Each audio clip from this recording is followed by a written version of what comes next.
Bienvenue dans Confidence d'entrepreneur. Ici, on vous dévoile de l'intérieur ce qu'un entrepreneur traverse lors d'une opération marquante de son parcours.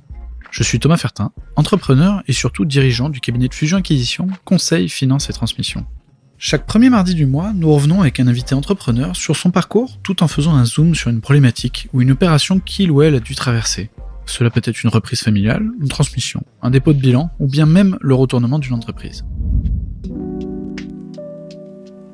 Aujourd'hui, je vous présente une femme de conviction. Je suis fier d'enfin accueillir une femme à mon micro, et pas n'importe laquelle. Fabienne Delahaye est la fondatrice et propriétaire exploitante du Salon du Made in France, qui a lieu tous les ans à Paris et qui accueille plus de 1000 exposants et 100 000 visiteurs. On va parler du comment on crée un salon, de la fameuse histoire de l'œuf et de la poule, entre avoir des exposants pour attirer les visiteurs et inversement, et comment on gère un salon sur toute une année alors qu'il a lieu 4 jours dans l'année. On va aussi parler du Made in France, d'industrie, d'entrepreneuriat dans le monde de l'événementiel. Je m'adresse aux Parisiens qui nous écoutent, qui représentent 20% de nos auditeurs. Cet épisode sort le 4 novembre et le salon du MIF Expo est ce week-end, alors n'hésitez pas à y faire un tour, porte de Versailles. C'est gratuit si vous téléchargez vos billets directement sur le site. J'ai un deuxième message encore plus important pour mes auditeurs. Je souhaite inviter beaucoup plus de femmes entrepreneurs. Et c'est pas une chose facile, alors aidez-moi en me suggérant des invités ou carrément en proposant à des femmes que vous connaissez de me contacter afin que je puisse enfin rééquilibrer les forces sur ce podcast. Je compte sur vous.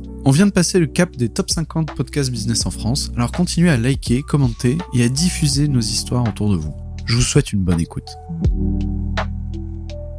Bonjour Fabienne. Bonjour Thomas. Merci beaucoup de nous recevoir aujourd'hui dans tes bureaux, à Issy-Moulineaux, dans la maison du Made in France. Avant de commencer, je voudrais remercier Gilles Attaf, le président d'Origine France Garantie, qui nous a mis en relation, avec qui on a fait un super épisode sur le déclin de l'industrie textile française, malheureusement, mais sur le rebond de l'industrie française, et c'est ça qui nous intéresse. Formidable, Gilles, c'est un ami, je l'adore. On l'adore, je connais personne qui n'aime pas Gilles. Il est incroyable. L'épisode s'appelle le Phénix du Made in France, d'accord. Parce que c'est quelqu'un qui a su énormément rebondir, et j'encourage tout le monde à aller écouter cet épisode. Gilles Attaf, président de Origine France Garantie. Pour commencer, est-ce que tu peux te présenter rapidement, s'il te plaît ? Alors, je suis Fabienne Delahaye, en tout cas, ce sont les noms qu'on m'a donnés. J'ai créé le salon du Made in France, MIF Expo, il y a une douzaine d'années. Avant, j'ai été dans de grands groupes de com, Publicis et Vivendi. J'ai créé avec un associé une société d'organisation de salons.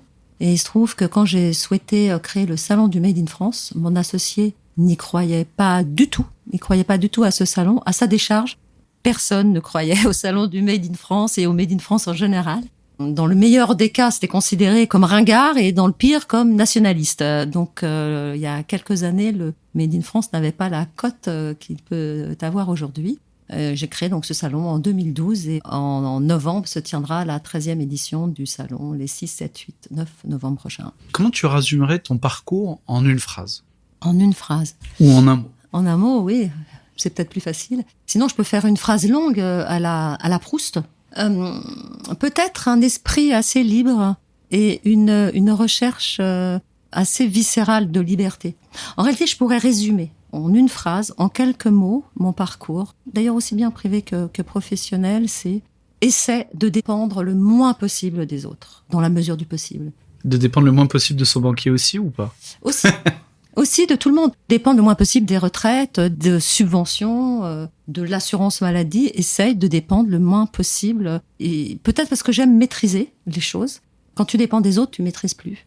Et puis peut-être par manque de confiance dans les différents systèmes qu'on peut proposer. Et je me dis, bon, au moins, c'est peut-être une erreur d'ailleurs. C'est peut-être une erreur. Mais en tout cas, ça fait partie vraiment de ce que je suis, ça. Cette recherche de liberté, sans même savoir que je le voulais. Mais j'ai compris un jour que ça faisait partie de mon ADN, en fait. Ok. Comment tu résumerais ton métier à un enfant ? Alors là, ça va être plus qu'une phrase, si je peux, si j'ai l'autorisation. Parce que, en fait, d'abord, j'expliquerai c'est quoi un salon. Pourquoi on fait un salon. Un salon, et ça d'une manière générale, pour tout le monde. Un salon, c'est la rencontre d'exposants, donc d'entreprises qui veulent vendre la plupart du temps, ou faire de l'image, ou communiquer sur leur entreprise ou leurs produits. Et le visiteur, c'est quelqu'un qui veut ou bien acheter pour un salon grand public, ou bien découvrir des professionnels de son secteur.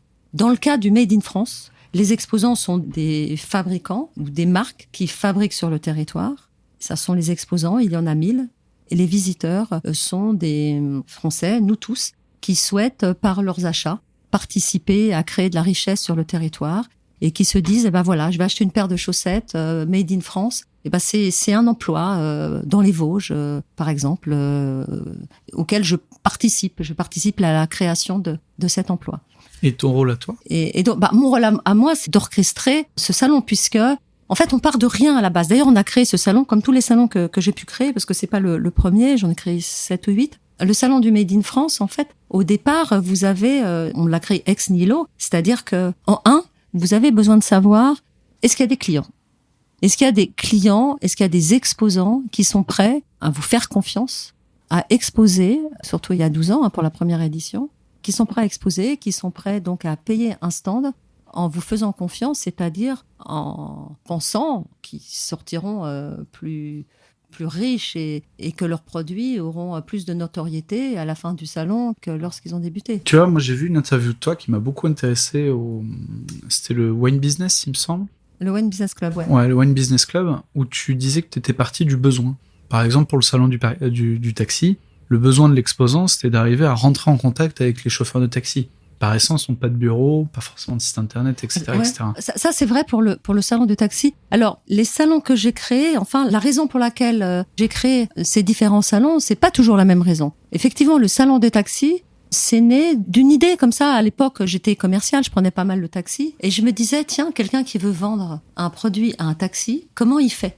Parce que ça peut être un artisan, un boucher, un boulanger, vous avez une enseigne, vous pouvez, même si c'est difficile et qu'il n'y a pas forcément le patron dans la boutique, en tout cas, il y a la possibilité de l'approcher. Dans une entreprise, vous avez un organigramme, il y a aussi la possibilité d'approcher. Je me suis dit, un taxi, en fait, il est par nature mobile, donc difficile à joindre. Et je me suis dit, le salon, c'est le produit idéal de communication pour proposer aux fournisseurs du taxi. Parce qu'en fait, je me suis dit, si c'est difficile de joindre des taxis, comment les fournisseurs font pour vendre quelque chose au taxi? Les véhicules, les équipementiers, les enseignes lumineuses, les banques, les assurances, les logiciels. Enfin, il y a tout un il y a un réseau de fournisseurs pour les taxis. Et donc, je me suis dit, le salon, c'est vraiment l'endroit idéal pour que cette rencontre se fasse. C'est comme ça qu'est née l'idée et ça a bien marché. C'est un petit secteur. Et d'ailleurs, c'est un salon que j'ai vendu pour pouvoir créer le salon du Made in France. J'ai vendu tout ce que j'avais pour pouvoir créer ce salon. Alors, pour répondre à ta question, le Made in France, c'est un petit peu différent. C'est-à-dire que je suis moins partie d'un besoin que d'une situation économique par rapport au pays. Je fais partie de cette génération où j'ai fait des études d'économie et où on m'a appris que l'industrie, c'était terminé, que la richesse devait être créée par les produits à haute valeur ajoutée, le service, IT, etc. Et ok, why not? Sauf que je m'aperçois des années plus tard que le système ne fonctionne pas et que la désindustrialisation amène toujours plus de pauvreté, en fait, de désertification des territoires. Tu parlais de Gilles. Gilles en parle très bien de tout ça. Donc, je ne vais pas revenir sur tout ce que tout le monde dit dans l'écosystème du Made in France. Par contre, c'était très novateur en 2012. Alors oui, c'est bien pour ça que personne n'y croyait. Et donc, justement, moi, je me suis aperçue à force de lecture dans des journaux économiques et pas que, à force de documents, de reportages sur l'appauvrissement de certains territoires qui avant étaient riches, sur le chômage structurel qu'on connaissait en France, et je me suis dit, mais c'est pas possible, quoi. Qu'est-ce qui fait qu'on produit ailleurs ce qu'on savait faire ici et qu'on laisse tous ces friches-là, tous ces savoir-faire? Comment c'est possible qu'un pays si riche de savoir-faire, on arrive à dire non, finalement, on arrête tout, on produit ailleurs, acheter moins cher, toujours moins cher, et le moins 10 ans, finalement, économiquement, sera le mieux pour vous, pauvres consommateurs que vous êtes. Là, je me suis dit, c'est bizarre, ce modèle, il fonctionne pas. Il fonctionne pas parce qu'on devrait avoir plus de richesse. C'est pas ce que je vois. Et c'est pas parce que les gens achètent moins cher qu'à la fin, ils sont plus riches. Puisque vous achetez moins cher, mais vous avez plus d'argent. Votre pouvoir d'achat, en fait, a diminué parce que vous êtes, par exemple, sans emploi, parce que le territoire dans lequel vous étiez a été désindustrialisé. Ça veut dire que vous cherchez des emplois de service où? Donc, dans les villes. Donc, les loyers ont augmenté parce que cette désindustrialisation a provoqué la désertification des territoires, a provoqué un afflux important dans les villes, faisant augmenter le prix au mètre carré, etc. Enfin, il y a une espèce d'effet papillon délétère qui fait que ça... Mais je sais pas pourquoi un jour, je me suis dit, en fait, j'ai quand même appris des âneries à l'école. D'ailleurs, c'est marrant parce que je pense aux petites digressions, aux prospectives en général. Dans tout ce que j'ai appris au niveau économique à l'école, il n'y a pas une prévision qui, 20 ans plus tard, s'est avérée juste, en fait. C'est terrible. On va dénoncer, mais t'as fait tes études où? Non, mais j'ai à Sorbonne et Dauphine. Ça va. Donc, mais c'est. Tu sais ce que tu dis? Henry Ford, il payait plutôt bien ses ouvriers. Et tout le monde lui disait, mais économiquement, pourquoi est-ce que tu payes bien tes ouvriers? La création du Fordisme, voilà, même pas un enfant de cœur. Il disait, oui, mais tous mes ouvriers auront les moyens d'acheter une Ford T, et donc, en fait, ils vont auto-alimenter la machine. Et en fait, c'est ce que tu expliquais tout à l'heure. C'est que si tu donnes de l'argent à tes ouvriers vont consommer, et comme ils vont consommer, tu vas produire, et c'est un cercle vertueux. La machine, on l'alimente, mais en Chine, en Inde, on l'alimente ailleurs. Alors, pourquoi pas? D'ailleurs, il y a une classe moyenne qui, là-bas, est née, qu'on a perdue en France, en réalité.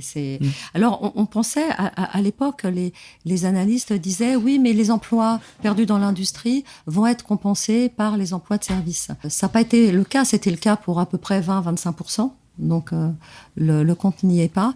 Et autre chose auquel on n'a pas pensé, c'est que la productivité dans l'industrie est plus importante que dans le service.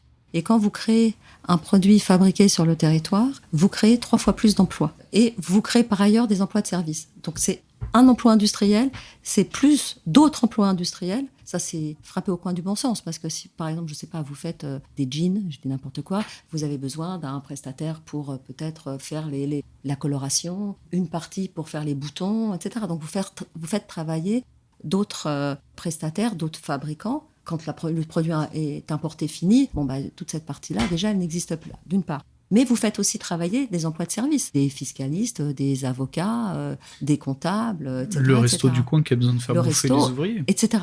Donc, c'est très créateur d'emplois. Alors qu'un emploi de service crée un emploi de service. Voilà.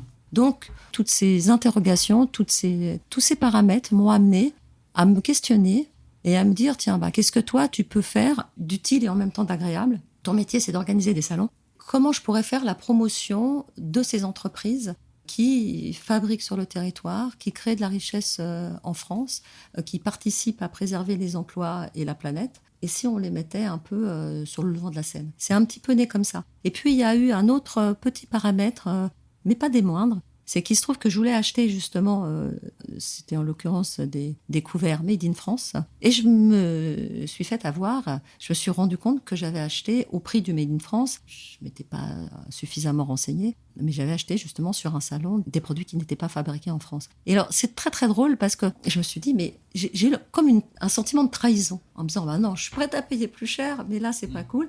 Et en fait, alors, il y a des histoires de marques qui n'ont pas été déposées, etc. Maintenant, je sais, maintenant, je saurais, et heureusement, quand même, que je sais. C'est des layers que tu as achetés? Ouais, exactement. Ouais. Mais je savais pas du tout. Qui n'ont jamais déposé l'abeille. Absolument. Et là, je me suis dit, il y a un sujet. Il y a un sujet de, faire la promotion des entreprises qui fabriquent en France, et 2, faire en sorte que pendant, quelques jours, en un lieu, on puisse réunir le maximum de fabricants et qui puissent non seulement se faire connaître, vendre, inviter les journalistes, inviter les politiques et leur montrer, écoutez, voilà ce qu'on peut trouver sur le territoire, et ce sont des gens qui vraiment participent à créer de la richesse ici et maintenant.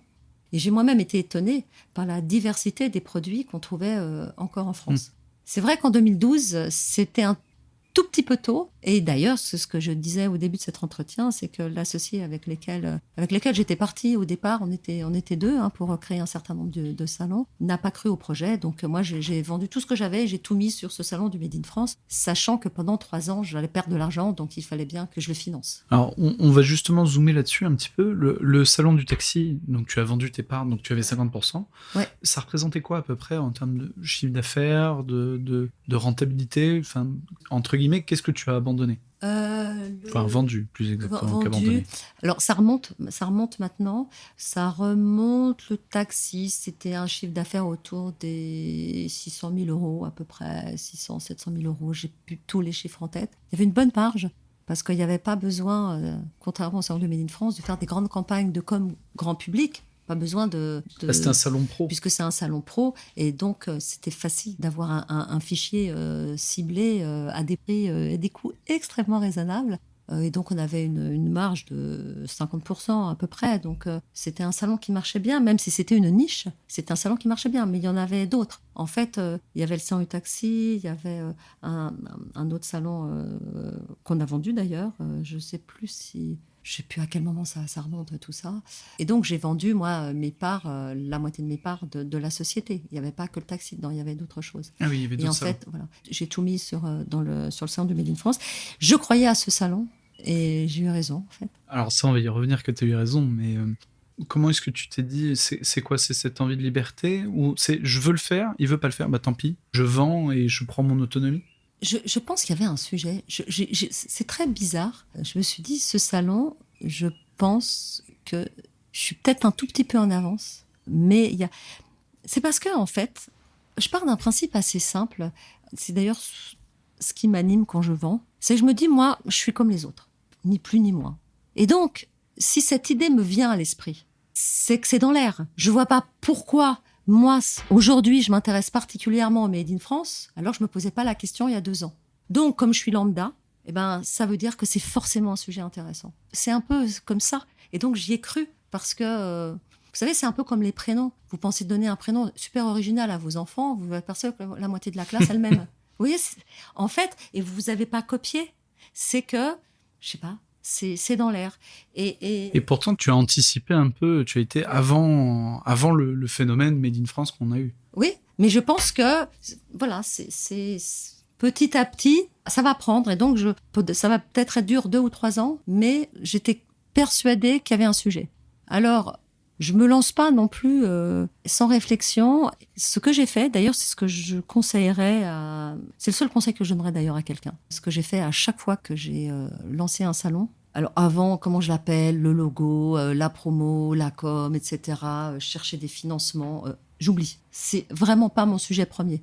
Mon sujet premier, c'est est-ce que quelqu'un est prêt à payer pour ce produit? Chiffre d'affaires. Pas investisseur, chiffre d'affaires. Est-ce que quelqu'un est prêt à acheter un stand? Est-ce que ce que j'ai à lui proposer, ça intéresse quelqu'un? Et là, c'est ton téléphone.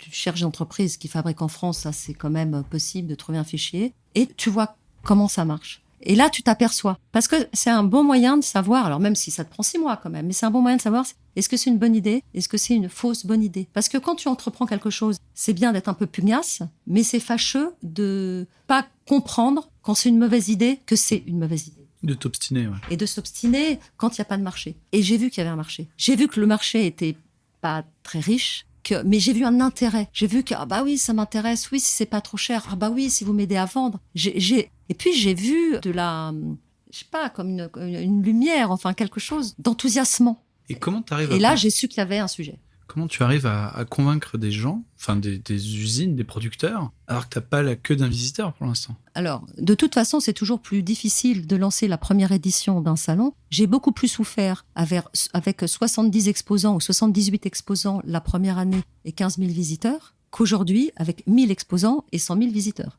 C'était beaucoup plus dur. J'ai moins de mal à trouver 1000 exposants aujourd'hui que la première fois 78. Donc, convaincre, c'est pas facile. Mais on y parvient. La chose la plus importante, c'est donner confiance à l'autre. Parce qu'on ne vous connaît pas. J'avais aucune notoriété sur le Made in France, mais j'avais quand même de l'expérience sur le salon. Ça faisait 10 ans que j'étais dans l'organisation de salons et que je pouvais prouver par A plus B qu'on n'avait jamais planté un salon. Donc, ça pouvait être un avantage. Mais je crois qu'on a eu les bons arguments, les bons prix. Et on a trouvé les 78 exposants en 8 ou 9 mois avec Amandine, justement, qui est encore aujourd'hui dans l'équipe. Parce que c'est pas jeu, c'est nous. Et Amandine a été d'une grande efficacité dans la recherche d'entreprises exposantes.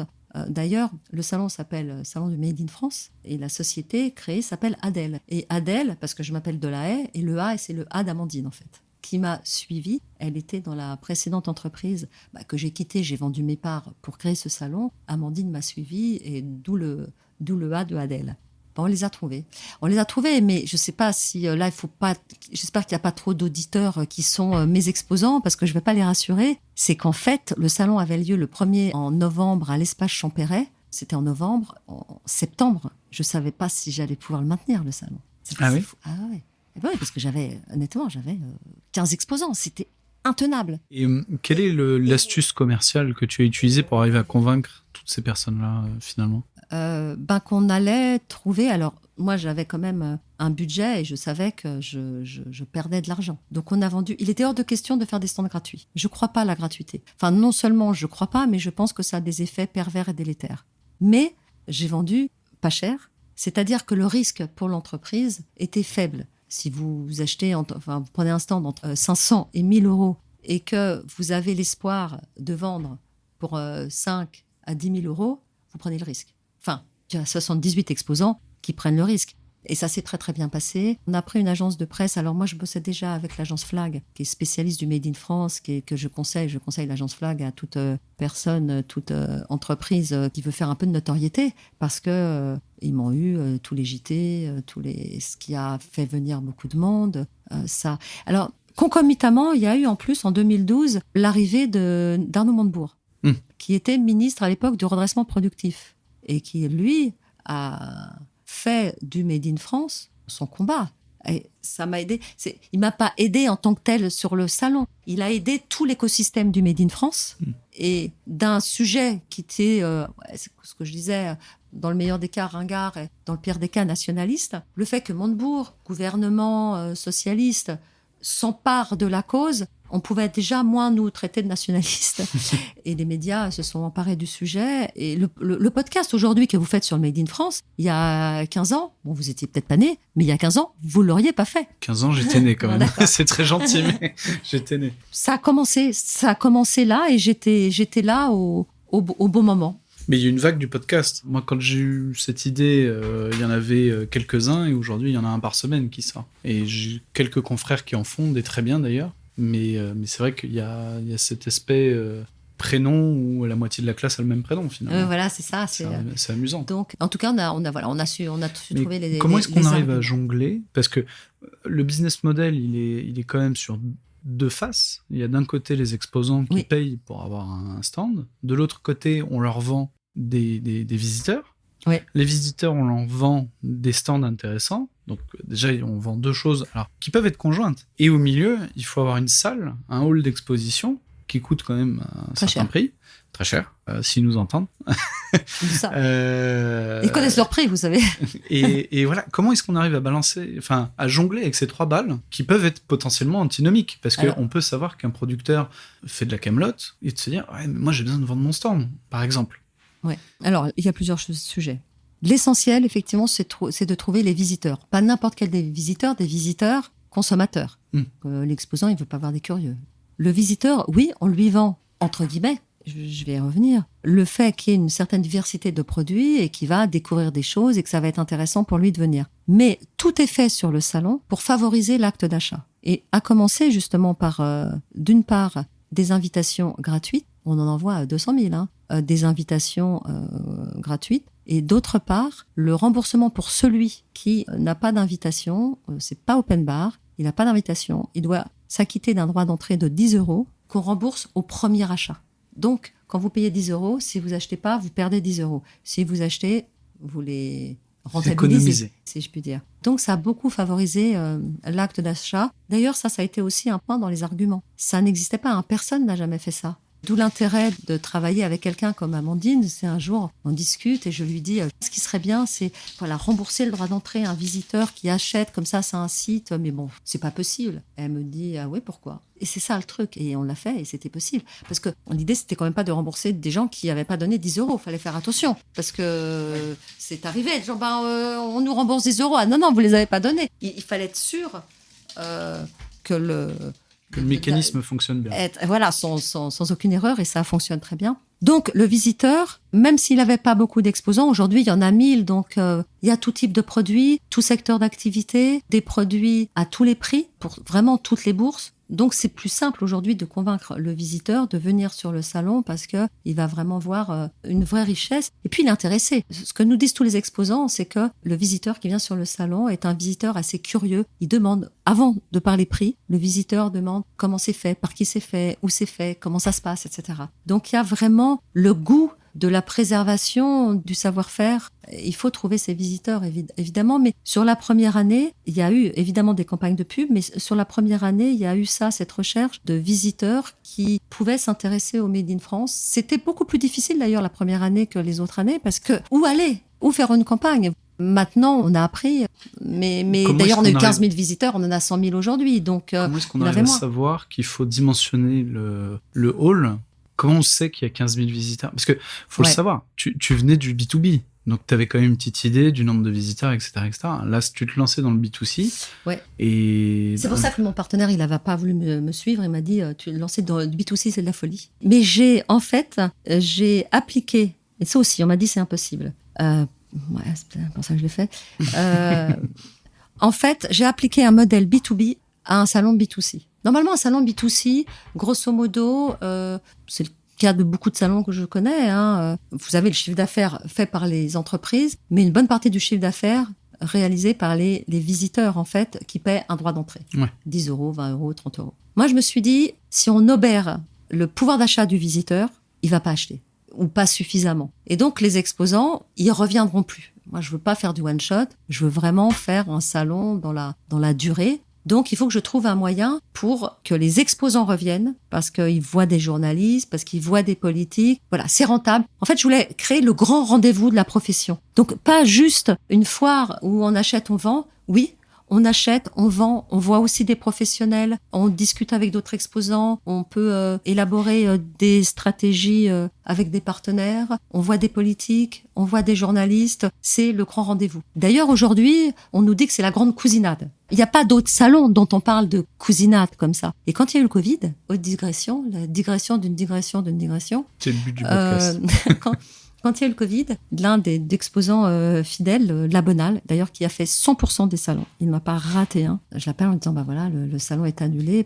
Non pas par faute de combattants, parce qu'on nous a interdit. En octobre 2020, on nous dit, le salon, il peut pas se tenir. Plus aucun salon n'a le droit de se tenir. Donc, je préviens donc un certain nombre de clients, dont Labonal, qui me dit, ah mais c'est pas possible, nous c'est le grand rendez-vous. Moi, nous on en profite, comme ils sont en région, on en profite à Paris, tout le monde se voit, les cousins, la famille, c'est le grand rendez-vous là, on se voit tous sur le salon, on peut pas annuler. C'était drôle. Et ça, je pense que c'est ma plus grande fierté justement, c'est d'avoir réussi à faire un endroit de grand rendez-vous, vraiment, du Made in France, sans oublier achat, vente, sans oublier le nerf de la guerre. Et aujourd'hui, d'ailleurs, il y a de plus en plus de professionnels qui viennent de la distribution français, il y en a quelques étrangers aussi, qui viennent pour sourcer, pour organiser des corners made in France dans leur boutique. Ils viennent sourcer sur le salon. Donc, c'est grand public, c'est B2B, c'est le grand rendez-vous aujourd'hui. Pour se rendre compte un petit peu, la première édition, c'est quel engagement financier pour toi? Entre les RH, alors, les salaires? Je me souviens que j'ai perdu 300 ou 400 000 euros, mais je sais plus combien ça va. En fait, il y a eu très peu de chiffre d'affaires. Il y a eu Alors, c'était un petit salon, c'était Espace Champéret, 78 exposants. Il y a 3 grands coups dans un salon, grosso modo. C'est le hall. C'est inévitable. La communication. La communication, notamment affichage métro, bus, la com, c'est-à-dire comment... En plus, tu le faisais déjà en novembre générale. À l'époque? J'ai toujours fait en novembre.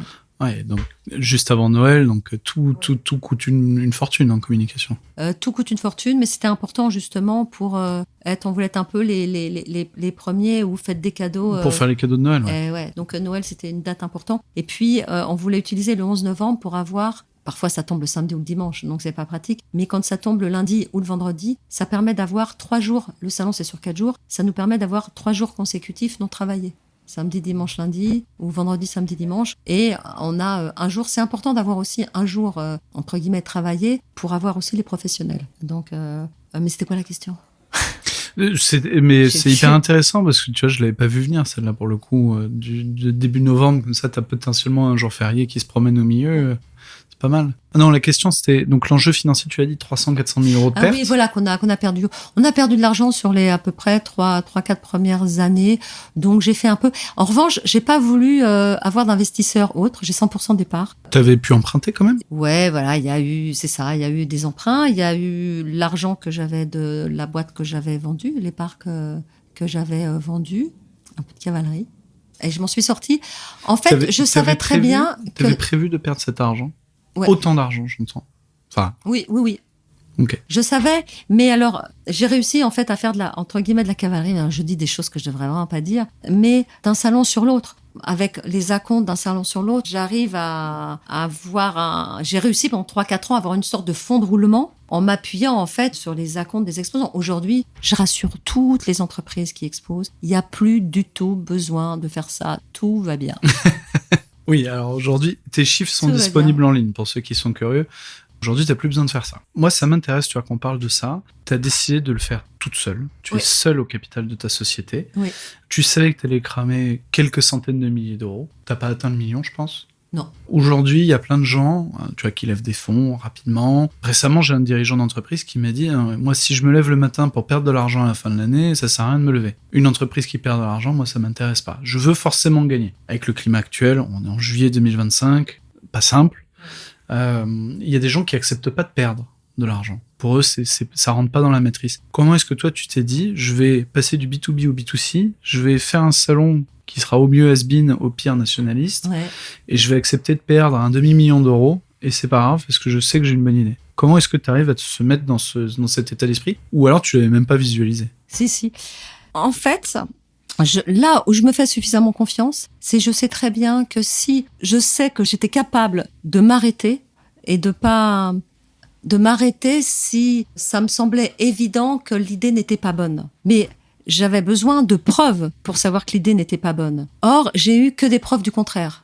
C'est-à-dire que 78 exposants, première année, 150 deuxième année. C'est-à-dire que la deuxième année, j'ai perdu de l'argent parce que j'ai fait plus là de communication, parce que je voulais quand même mettre un gros coup, que je suis partie d'Espace Champéret, je suis arrivée à Porte de Versailles, donc c'était encore plus cher, que j'ai recruté. C'est-à-dire que je perdais de l'argent parce que j'investissais et pas parce que le produit parce que mon chiffre d'affaires, il était triplé. Je continuais à perdre de l'argent parce que j'investissais, mais pas parce que j'avais pas de chiffre d'affaires. Or, là encore, je pars toujours du chiffre d'affaires. À partir du moment où tu as des clients, tu y vas.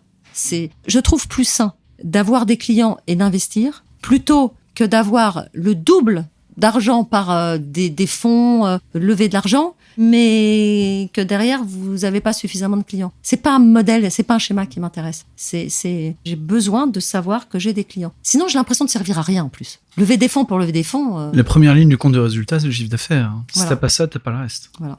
C'est évident. Oui, mais c'est quelque chose qu'on oublie. Trop de gens oublient. Je trouve qu'on oublie beaucoup. Beaucoup pensent que l'alpha et l'oméga, c'est lever des fonds. Alors, c'est sans doute vrai pour l'IA, etc. Enfin, et puis pour l'industrie qui a besoin de gros capitaux. Mais l'alpha et l'oméga, et d'ailleurs partout. Est-ce qu'à un moment donné, il y a des clients qui sont intéressés par ça? Il faut être très humble d'ailleurs. Il ne faut pas se dire, ah bah ouais, c'est mon idée, donc forcément ça intéresse quelqu'un. Non.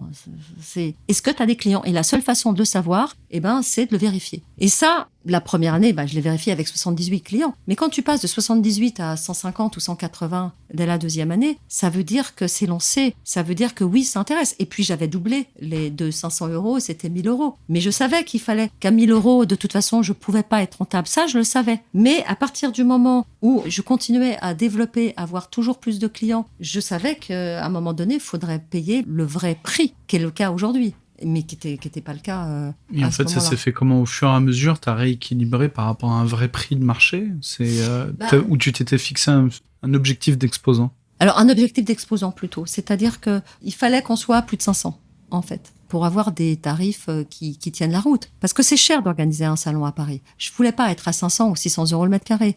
Donc, le choix est simple, ou bien tu es très cher, ou bien tu joues sur la quantité et tu essaies d'avoir plus de clients. Parce qu'en fait, il y a des coûts fixes qui sont les mêmes, notamment en com. Le problème de la communication, c'est que quand tu prends une campagne à plusieurs centaines de milliers d'euros, que tu aies 3 exposants ou 1000, ta campagne tout coûte le même prix.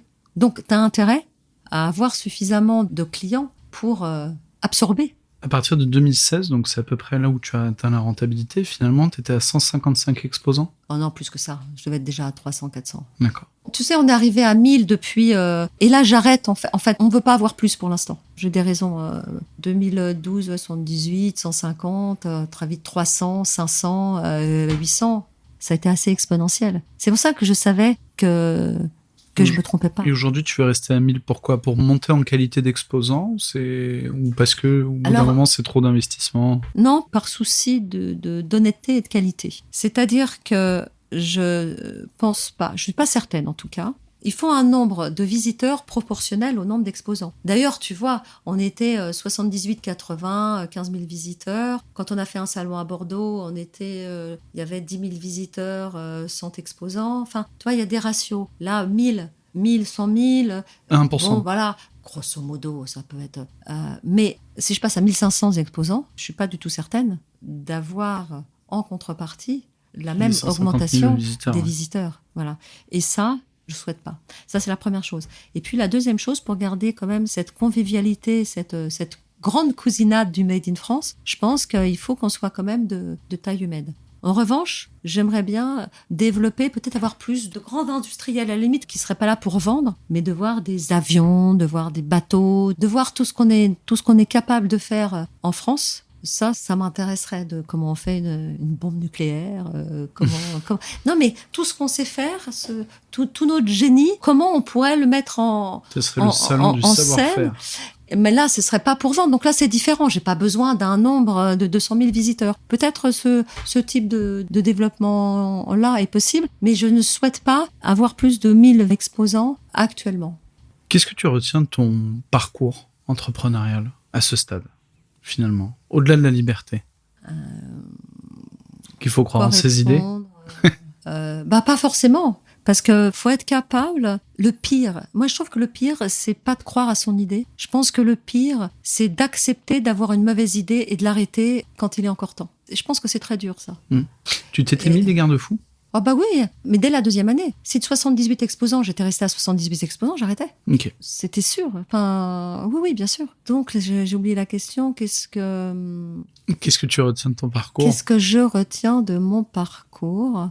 Moi, je suis assez heureuse. Je suis assez heureuse alors, je suis heureuse par nature déjà parce que je trouve qu'en plus, plus on vieillit, plus on a intérêt à être heureux parce que franchement, autant profiter de ce qui nous reste. Donc, je suis assez... Mais plus sérieusement, je suis assez heureuse d'avoir réussi à monter ce salon auquel personne ne croyait. Je trouve ça dingue.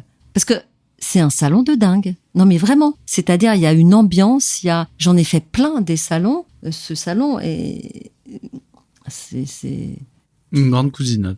Voilà, exactement. Non, mais est-ce que tu connais un seul salon pour lequel on parlerait de grande cousinade? Ça n'existe pas.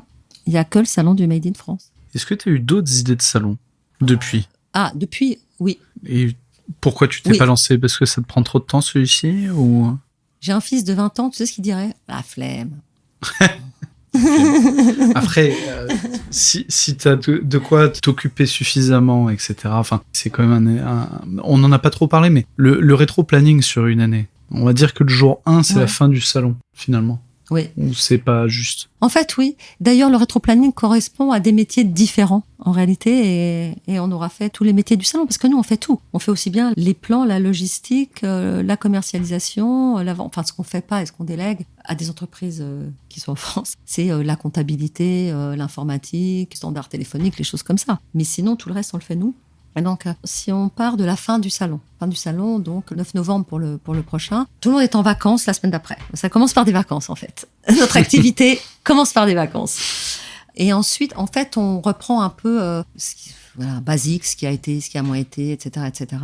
Et on fait le plan ici, en interne. D'ailleurs, 15e digression, quand il y a eu justement le Covid, c'est en ça que j'ai une équipe qui est vraiment pas comme les autres. Je suis pas sûre que ça existe chez aucun organisateur de salon. Quand il y a eu le Covid, l'équipe, alors notamment, je vous ai parlé d'Amandine, mais il y a Léa aussi. En fait, j'ai 2 bras droits. Avec moi, ça fait 3. En fait, on a 3 bras. C'est Léa et Amandine. Quand il y a eu le Covid, et que donc on pouvait pas faire de manifestation, elles m'ont dit, écoute, c'est une bonne occasion. Est-ce qu'on pourrait pas faire une petite formation AutoCAD? AutoCAD, c'est la formation, le logiciel d'architecte pour pouvoir faire les plans soi-même. Il n'y a pas un commercial d'organisateur de salon qui fait cette formation-là. Fois, c'est des bureaux d'études, ils vont faire les trucs. Et elles en pouvaient plus d'attendre, là aussi, de dépendre de quelqu'un. Et donc, on fait ça en interne maintenant. Donc, pour répondre à ta question, on fait ça, les plans, suite à à nos vacances en fait. Donc on fait les plans pour le nouveau salon, la nouvelle plaquette commerciale, la vidéo. Alors ça prend quand même plus de temps puisqu'il y a quelqu'un qui vient filmer, qui interroge les exposants et en fait 3-4 minutes. Parce que je trouve que c'est bien de faire une plaquette sous forme de vidéo, c'est plus ludique. Et donc là, on commercialise la partie 1, on commercialise le salon pour l'année d'après. Et donc ça, à partir de janvier, en fait, une fois qu'on a fait tout ça, les débriefs, c'est décembre, quoi. Donc janvier, on attaque vraiment la première semaine de janvier. Et là, c'est grosse bataille navale. Tout le monde veut les stands les mieux placés. Sur à peu près 1 mois, 2 mois. Et là, il y a 50% du salon, en fait, qui est vendu. Là, c'est vraiment toute la partie commerciale. La partie com commence petit à petit à reprendre un petit peu de vie. On fait des petits sponsors, mais pas du tout les mêmes qu'à partir de septembre, où là, c'est beaucoup d'argent. On fait des réels, etc. Voilà, on anime. Et tout ça, c'est de janvier à peu près à juin. Alors, c'est un peu caricatural, hein, parce que mais disons jusqu'à juin, voilà, c'est vraiment commercialisation, animation par la com, et puis les grands prix aussi mis en place de nos grands prix du Made in France. Donc, ça veut dire faire en sorte d'avoir des candidats. On a quand même plusieurs centaines de candidats, les sélectionner, faire la promo pour que les gens s'inscrivent, etc. Bon, tout ça, c'est vraiment de grosses parties de commercialisation entre janvier et mars. Continuité de la commercialisation donc entre mars et juin, et là la com qui se met vraiment en route pour notamment les grands prix. Et bon, juillet août, hein, on est en France, et donc là septembre, même si on a commencé avant, la logistique. Donc on a vraiment, tu vois, commercial, com, logistique. C'est-à-dire là la mise en place vraiment du salon, de tout ce qui se passe. On vérifie tout, les plans, est-ce qu'ils sont partis. C'est du salon grand public, tu peux pas ouvrir un salon comme ça, hein. Il y a des plans, on les envoie à la préfecture, il faut avoir les autorisations. C'est toute l'installation, l'IG, ce qu'on appelle l'installation générale, les stands, les moquettes, les hôtesses, le gardiennage, la sécurité. Là, j'ai 150 prestataires. Donc ça, on met ça en place. On finalise la commercialisation. Et puis là, il y a un gros travail avec les exposants. Est-ce que vous avez les badges? Il nous manque les badges. Vous n'avez pas rempli tel ou tel formulaire, etc., etc. Et il y a effectivement la partie aussi relance, facturation, etc. qui là est quand tu prends ton stand. Tu signes un bulletin d'inscription et tu payes un acompte. Et le deuxième acompte, le solde est au mois d'août. Idéalement, en septembre, on veut plus s'occuper de ces problèmes pour pouvoir être complètement focus sur la logistique. Et là, la com, c'est tous les jours. Hein. Tous les jours, on fait quoi? Parce que là, c'est le métro, ça peut être les bus, les JT, toute la partie com avec Flag, l'agence Flag, dont le rôle, c'est effectivement de trouver des journalistes pour parler du salon. C'est des newsletters, c'est tout le budget com, il part vraiment entre septembre et novembre. Comment est-ce que tu gères le stress? L'événementiel, c'est beaucoup de stress. Est-ce que tu as des astuces pour arriver justement sur ce dernier trimestre de rush avant le début novembre? Alors on stresse de moins en moins parce que l'expérience, on a un vrai savoir-faire maintenant sur le salon. Et je dis c'est vraiment toute l'équipe. Il faudrait leur poser des questions à elle, parce que je me repose quand même beaucoup. Je dis elle, parce qu'on nous appelle les meufs du MIF, parce qu'on est que des filles. Sauf qu'on a recruté depuis quelques mois un garçon, donc nous sommes les meufs du MIF et JB. Voilà, en fait. Alors moi, je dirais oméga 3, vitamine B, c'est pas bien aussi, un peu de C, du zinc, et c'est je digresse, tant digresser, mais je suis assez passionnée de comment être en forme sans s'intoxiquer de médoc. Et donc, il y a des choses effectivement qui existent, c'est alimentation saine, un peu de sport. Enfin, ça paraît banal, mais ça marche vachement bien. Si tu veux te réveiller en forme, non mais sérieusement, tous les matins en forme, sans être jamais de mauvaise humeur. 1, t'arrêtes le sucre. 2, un peu de oméga 3, vitamine B, vitamine C, un peu de zinc. On manque beaucoup tous de magnésium. Enfin bref, parce qu'on mange pas les bonnes choses. Tu fais à manger toi-même, c'est-à-dire c'est simple. Tu manges de tout, mais pas de produits transformés. Simple, pas de sucre. Et puis un peu de sport. Alors ça paraît des contraintes, mais en contrepartie, t'es quand même sacrément en forme. Est-ce que tu as fait une erreur majeure? On fait tous des erreurs tous les jours, mais est-ce que tu en as fait une majeure? Alors oui, Et je m'en suis rendu compte il n'y a pas longtemps. C'est dommage parce que j'aurais corrigé avant. Ouais, je pense que ma plus grande erreur, c'est de pas avoir su utiliser mon carnet d'adresses. Non, mais c'est pathologique. Sérieusement.